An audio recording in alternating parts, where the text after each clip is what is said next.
Have you ever felt? Are you listening? Damn.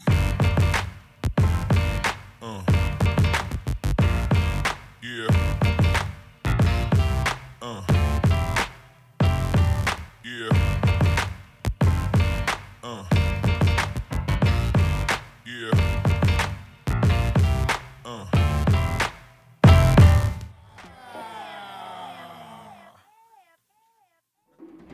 There's a saying that I heard going around.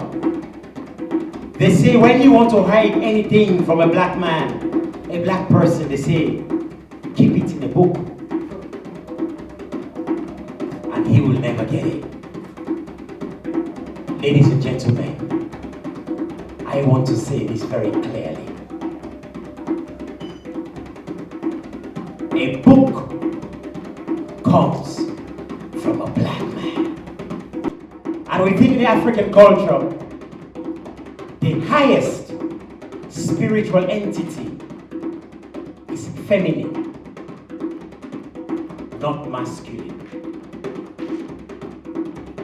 So I sit down here drumming for you all, and you all are here tonight to honor that ultimate, amazing, eternal, formidable spirit, the feminine spirit. And so please, I want you to do something for me. I want you to rise on your feet. Everybody, rise on your feet. And I want you to give a stamping, rowdy, chair, clap for the one, the only, Siana Bangura.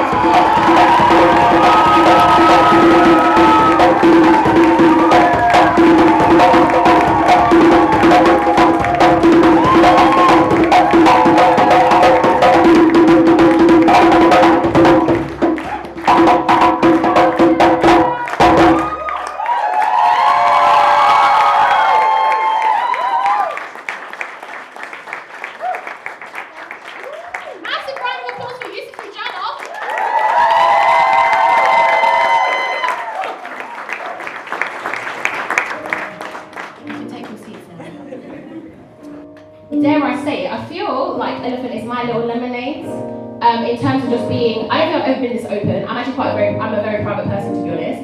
Even some of my oldest friends don't know certain things, so I just don't know how to talk about them. But I tried my best to put something together, and selfishly, it was just to feel better more than anything else. I'm a person who's more able to write how I feel than speak about it, shall we say, and I'm working on that. But I would say that the Elephant is, it's a confrontation, it's a revelation, it's a bit of an insight into what goes on behind and in the head of SB. I'm just going to go into it. This poem is a cover of Sandcastles, and it's called How Does One Learn to Write Tenderly? And I hope it touches you.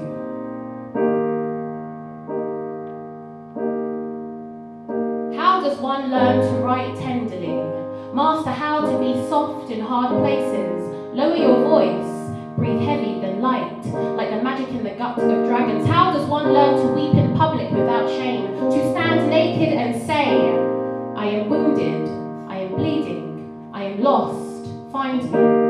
To accept that they are just human, just woman, just.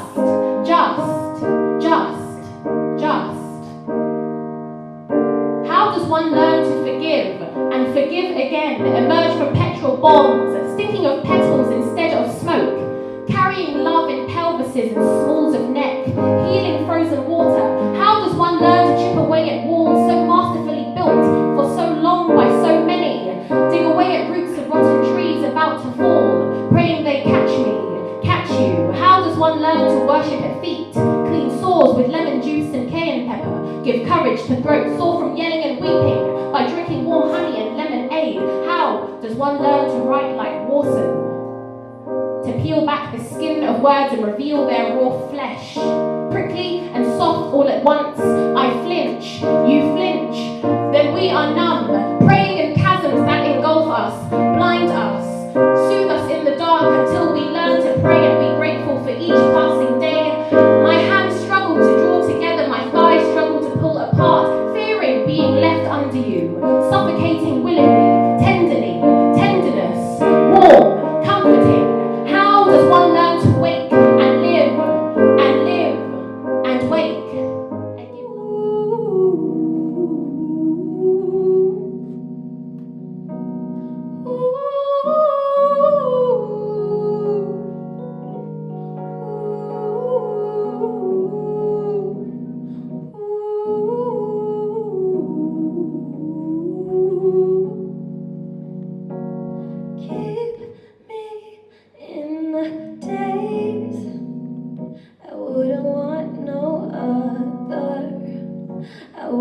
want no other. I wouldn't want no other. I wouldn't want no other.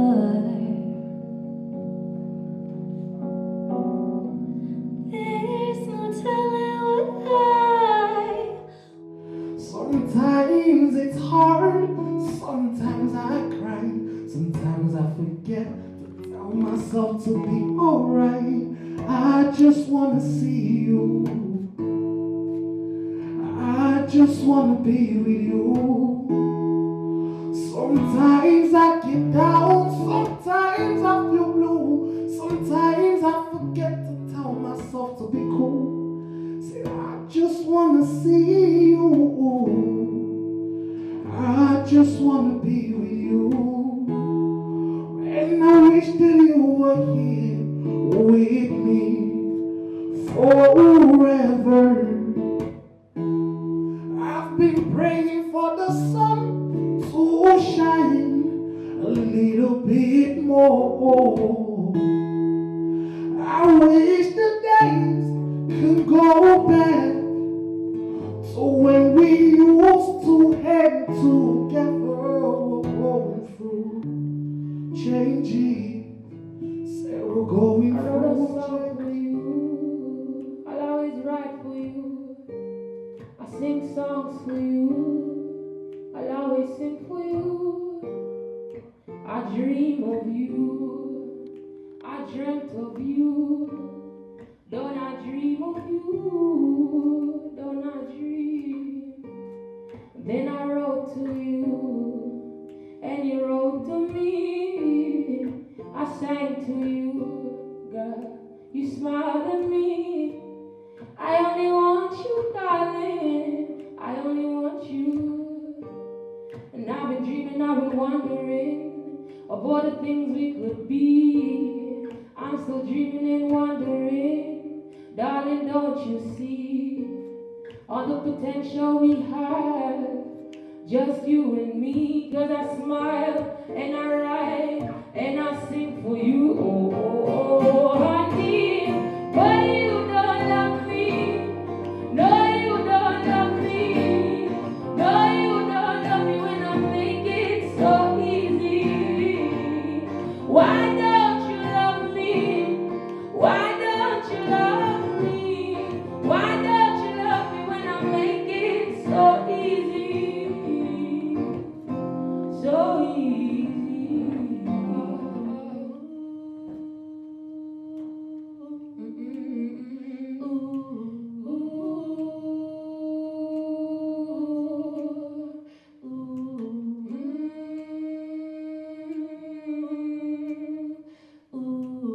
I stay grinding for my daily bread.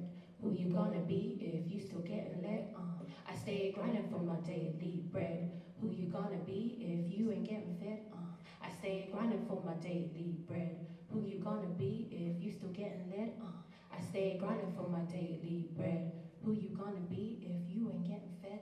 Tending to the flowers in the garden, my love. They are blooming nicely, and my dear happiness looks good on you. It always has, and it always will. Tending to the flowers in the garden, my love. They are blooming lovely. My dear happiness looks good on you. It always has, and it always will. A simple woman who wanted the simple things from life, satisfied and happy, never understanding what we were all chasing. Cooking and cleaning and proud of her home, proud to serve her husband and serve the good Lord, proud of her children. One's a plumber, the other went to uni to study something or other, and her daughter had a baby recently, and she sings to baby quietly and has taken to grandma duties like a duck takes to water. Humming hymns sweetly and baking cakes for Pastor Michael, avoiding the news it's always bad, takes cruises with her husband once every 3 years, got to watch the pennies too. But there is love and there is love, moving and existing in abundance, spending Sundays tending to the flowers in the garden in the afternoon. They are blooming nicely, and my dear, happiness looks good on you. It always has, and it always will.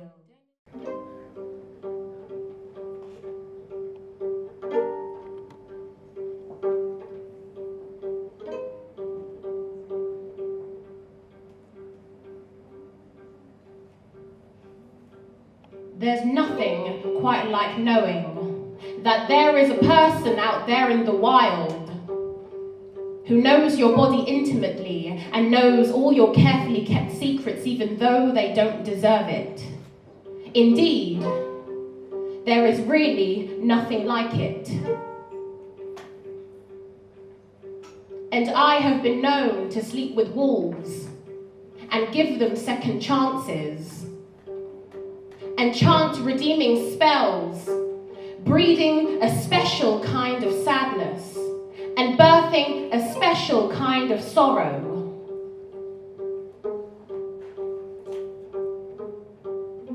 There's nothing quite like the regret you feel when he tells you there's been someone else. His mistakes have left you wounded. There is no burn like it, no thunder as loud, no scream as piercing, no bomb as lethal, no knife as sharp.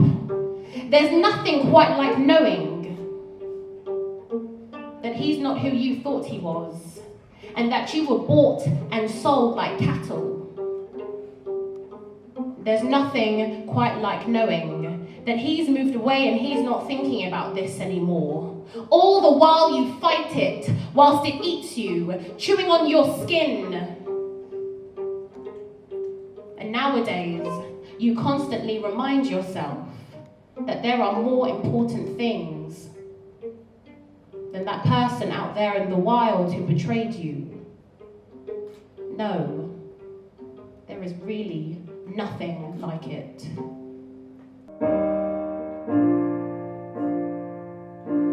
You were telling yourself that, oh men were born equal. Oh, and you were telling yourself that, oh men were born equal.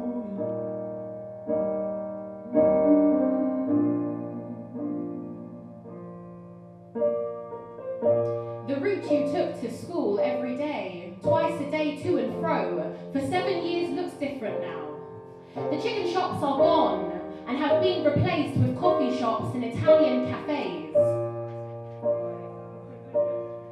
The strong foreign accents that filled the air made this place home. The sounds that gave each molecule rhythm, gave life to atoms, gave beating heart red colour, have been ironed out with hot rod and replaced with received pronunciation and middle-class symphonies. The local pub that stood so proud for over 40 years is shut. It has been replaced with fancy apartments, the type of apartments your family could never afford to live in, and gated homes with iron bars and guards to keep the poor out, to keep folks like you out. The council flats that were the backdrop to the movie of your life have been bulldozed down, and the roadmen that gave colour to your growing up were wiped out with them. The air is stale now. Everybody looks the fucking same, and they all wear top knots and have undercuts, and they all wear dreadlocks and wear bindis as fashion statements, and they listen to reggae and ska, and enjoy blackness as a theme, opening up hip-hop chip shops and chains like Turtle Bay, dipping in and out of sacred culture and voiding everything of meaning, gunshots,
would do laps around the earth to reach you.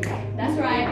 Okay. He is often within his thoughts, but in his silence he speaks loudly and he speaks with passion.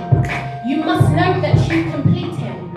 And even though he is pragmatic, painfully so, and you're the dreamer, away with the fairies and up in the clouds, he loves your wonder and your childlike excitement and your belief that anything and everything is possible. He is so proud of you, and he has plans to build a life with you. He is a keeper, and you are too. And each night when the lights go out and the dust settles, he is smiling and thanking the universe that brought you. He is grateful to your mother for making you so magical and whimsical, for making you so powerful. As if standing on a balcony at 10:30 in the evening, he paints your face 1,000 times in his head. He takes a picture with his eyes, and he takes in your smell, and he holds you tight. Because he knows that no matter what, and no matter how old he gets, no matter how many wars are lost, no matter how many battles are fought between you and the galaxies, between you and society, he will always love you. Stay with me, oh yeah. And his embrace will always be your safe space. The deep brown of his eyes will always be the place that you call home. Okay. You feel it? That's right. And last year, I became the poster girl for racism in Britain. It was an absolutely awful experience. I can't tell you that I'm happy it happened, not at all. But it reminded me that I must keep doing what I'm doing. And it filled me with an urgency to get this book finished and put out there.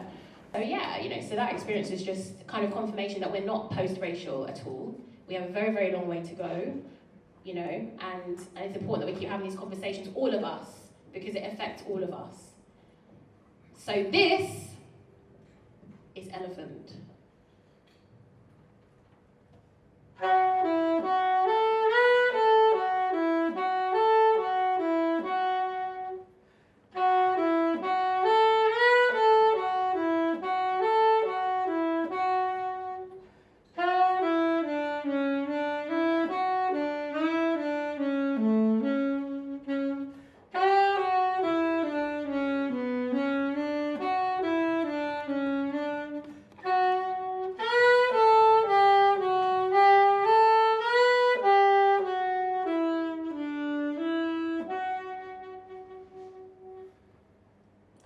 Proud to be an African. He told me to go back to Africa. I can't be British and African. I have to choose. My waistcoat with Zimbabwean print, and my trousers from Sierra Leone, and my bag made with the loving hands of Rwandan women all offended him. He said, white people built the modern world, and this is a white man's world, and I'm just living in it. He said, Africans have nothing to be proud of. He said, we steal all their jobs, and our children benefit from their education system. And our parents use their taxpayers' money to send back to clans, cannibals, and tribal men. And we spread disease and plagues, the venom seething as he spoke. He said, I'm lucky to be here in England, and I'd better remember that. His grandfathers fought in the wars that made Britain great. They created a land of the free. He said black men steal their white women and dilute the supremacy of an English gene pool, and his ancestors are turning in their graves.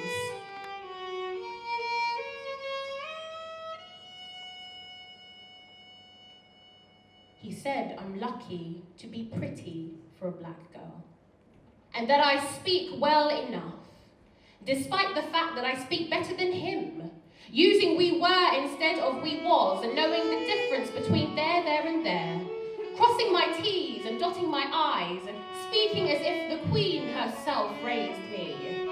But it was a Queen herself that raised me.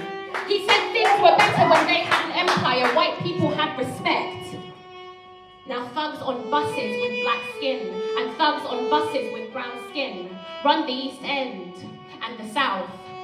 And halal meat is funding the terrorists, and all these multi-languages he hears on the bus instead of English which make him feel sick. He said the darker ones are the worst, breeding children like rats in a gutter. But I was taught, the darker the skin, the deeper the roots, and the darker the berry, the sweeter the juice. He doesn't usually speak to strangers, doesn't have time for the other. But I seem okay. I listen. I'm not like the rest of them. And as he smokes his cigarettes and his wildly orange and yellow rotting teeth peek through his gums, in every puff of smoke and inhalation I see it written. He is afraid. And he is scared. He should know better. But the system failed him too, feeding him lies to destroy him. He says he once had a daughter. Half Indian, actually. But her mother and she were burnt in a fire. But anyway, that's history. No trace left of them or that part of his life, and he's never married again, doesn't want a wife. He says he's not a racist, he's pragmatic. But what did ethnic people ever do for him anyway? I remind him that he is of an ethnicity too, and no, he says violently, white people are white, and white is good. White is right. Why do you think we align everything bad with blackness, girl? But it's from darkness we came, I say. Power. And to darkness we return. The soil that gives us life is brown, and precious diamonds come from black dirt, and wisdom comes from silence. We're always giving money to Africa, he says, when there are poor people in our own backyards, and single mothers struggling to pay their rent, white families starving. The forgotten majority. He finishes his smoke, looks me straight in the eye, and says all is lost anyway. His eyes soften. He'll remember me, he says. The one good one of the lot. He says his memory is like an elephant's. Funny. I know elephants don't come from this country. He says he was in the Navy long ago, lost a few toes and 2 fingers, and his skin is like leather, a broken man in front of me. I am loyal, he says. And really my bark is worse than my bite. Larger than life, all of a sudden he hobbles off into the distance and I can still smell him. Stale smoke, alcohol and sweat, bitterness, loss and sadness, a tornado of contradictions. And this is what it's like to be an elephant, I guess. To live forever and to always remember.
But Siana launched her book officially on the 21st of May. Woo! Congratulations! Well done. And the book is called Elephant, and it's a book of poetry and it's a collection of poems about womanhood, fatherlessness, patriarchy, gentrification. Oh, wow. I mean, it is like, I'm about 75% of the way through the book, and I had to like take a moment and debrief and just like absorb some of it. And we're all meant to be writing a review because we attended the launch party on Friday, and I was just like, I don't know how I'm going to review this book because every poem is pure fire and gold. Like, it's just so good.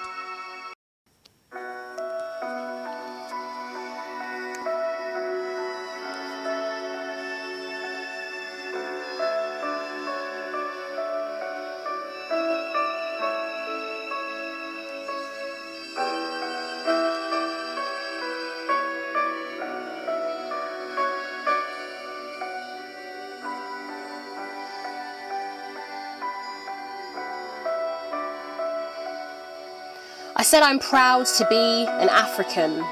He told me to go back to Africa. I can't be British and African. I have to choose.